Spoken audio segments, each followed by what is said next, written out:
I spent weeks going through service records, resale data, and battery reports on hybrids and EVs that had already crossed 100,000 miles, and what I found wasn't close. One of these two technologies pulls ahead by thousands of dollars, and it's probably not the one most people expect. A brand new car can impress anyone. The showroom shine, the quiet cabin, the smell of new upholstery, none of that tells you anything real. Every car looks good on day one. Salespeople know this. That's why the test drive is always short, always smooth, always timed to hide the things that only show up years later.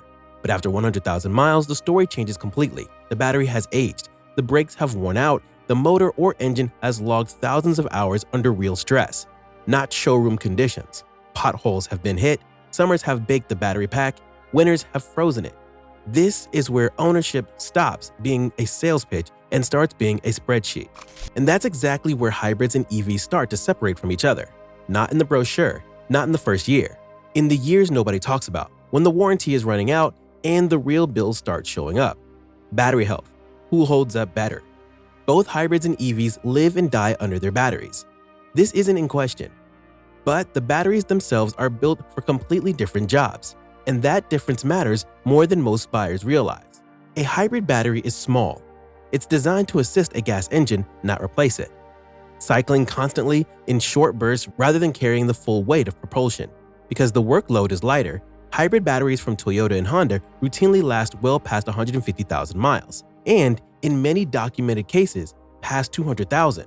At the 100,000 mile mark, most hybrid batteries are still holding onto roughly 85 to 90% of their original capacity. Drivers might notice a slightly lower fuel economy number, maybe a mile or two per gallon. Nothing more dramatic than that. EV batteries face a tougher job. They're carrying the entire load of moving the car, every mile every day, with no gas engine to share the burden.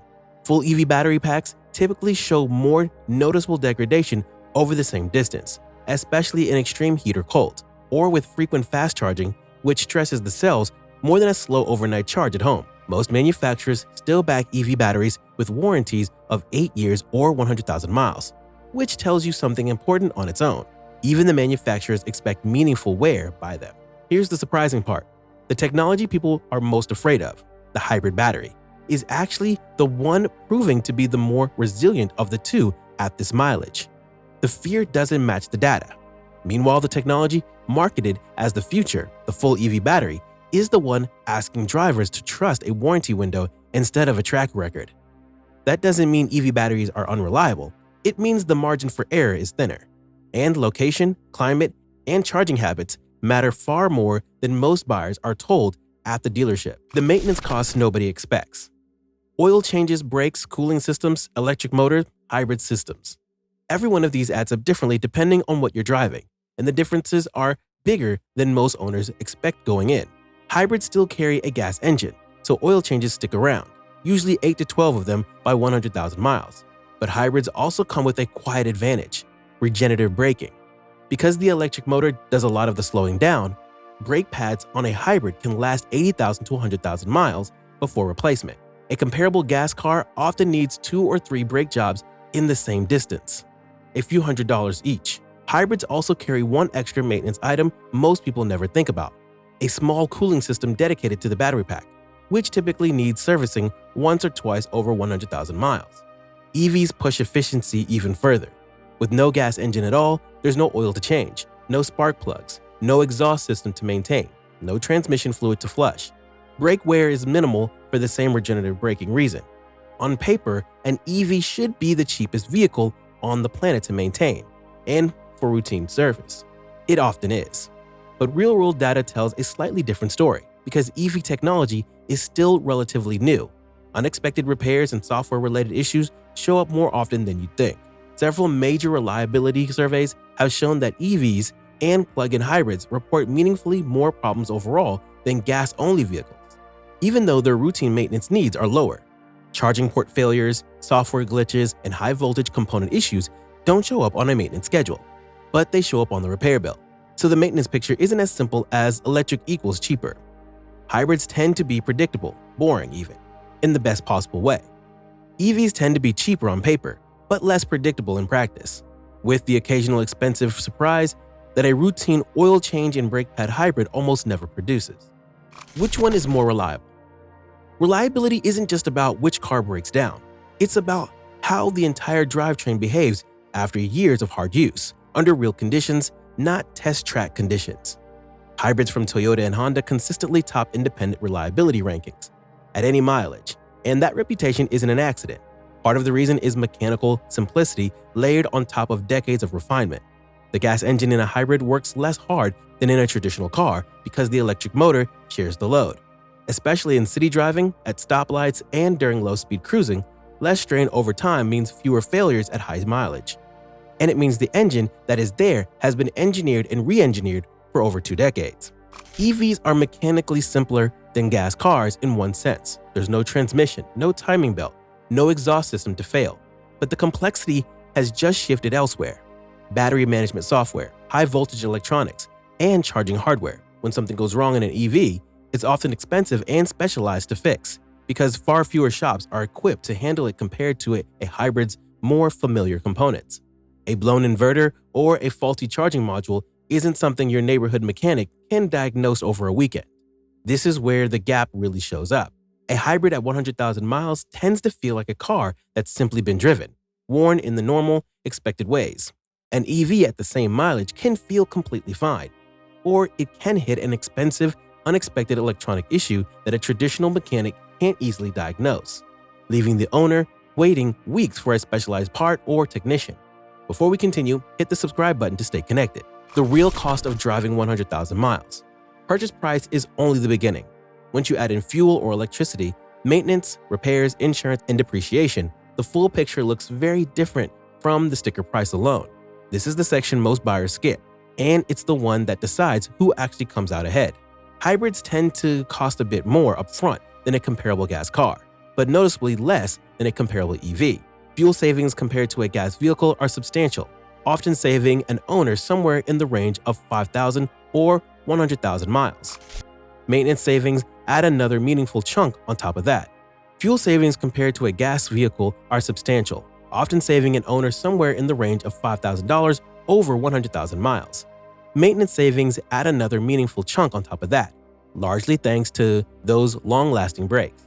EVs have the lowest running cost per mile in ideal conditions, since electricity is typically cheaper than gasoline, sometimes by a wide margin, but the upfront price premium on many EVs is steep, often thousands of dollars more than a similar gas or hybrid model, sometimes tens of thousands more depending on the segment.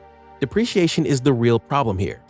EVs have historically lost value faster than almost any other vehicle type, in some studies losing close to 60% of their value within 5 years, compared to roughly 35 to 41% for hybrids.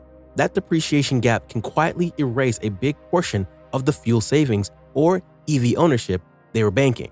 A car that saves you $1,000 a year on electricity doesn't help much if it loses several thousand extra dollars in resale value the moment you try to sell it.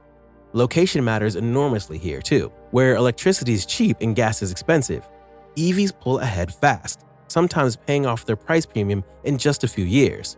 Where electricity is expensive and gas is moderate, the payoff period stretches out for years, sometimes over a decade, and in a few documented cases over 2 decades. That's not a small detail. That's the difference between a smart purchase and a financial trap, depending entirely on your zip code. What owners say after 100,000 miles. Short reviews and first-month impressions don't tell you the real story. Long-term ownership does, and long-term owners tend to be a lot more honest than a dealership brochure. Hybrid owners who cross 100,000 miles consistently report the same things: brakes that never wore out as fast as expected, batteries that outlasted their worries, and fuel bills that stayed boring and predictable no matter what gas prices did that year. Ask a hybrid owner what surprised them most, and the answer is usually nothing, which over 100,000 miles is actually the highest compliment a car can get. EV owners at the same mileage report something more mixed. Many are thrilled with lower running costs and smoother, quieter daily driving. Others report unexpected repair costs tied to electronics or charging components, as well as a noticeable drop in resale value that caught them off guard when it came time to sell or trade in. A smaller group reports battery degradation that feels faster than the brochure implies, especially in extreme climates or with frequent fast charging. One pattern shows up again and again in the data. People who buy hybrids tend to report fewer surprises. People who buy EVs tend to describe bigger swings in either direction. Either everything went great or something unexpected and costly came up. There's very little middle ground in the EV ownership stories. And that volatility itself is worth knowing before you sign anything. That's not a reason to avoid EVs. It's a reason to go in with your eyes open and to know exactly which version of the story you're more likely to end up living. Which one would I choose today? If I had to put my own money down today, knowing everything the data shows after 100,000 miles, here's where I land. If I do a lot of city driving, live somewhere with cheap electricity, and plan to keep the car for a long time, an EV still makes sense. The running costs are genuinely lower, the driving experience is hard to beat, and the environmental case only gets stronger the longer you own it and the cleaner your local grid gets. But for most people, commuting daily, driving a mix of city and highway, wanting predictable costs, without gambling on depreciation or unexpected electronic repairs, a well-reviewed hybrid from Toyota or Honda is the safer financial bet after 100,000 miles. It's not the flashiest choice, it doesn't come with the same headline-grabbing numbers, it's just the one that keeps surprising owners in a good way instead of a bad one, year after year, mile after mile. The truth after 100,000 miles isn't that one technology is better in every situation. It's that the hybrid has quietly become the boring, dependable option that keeps winning on the numbers, while the EV remains the higher risk, higher reward bet depending entirely on where you live and how you drive. Neither answer is wrong, but only one of them is a gamble. So here's the real question. Would you rather bet on lower running costs with more variables or steady, predictable savings with fewer surprises? Drop your answer in the comments. And if you want more real-world breakdowns like this one, subscribe, because this comparison is only going to keep evolving.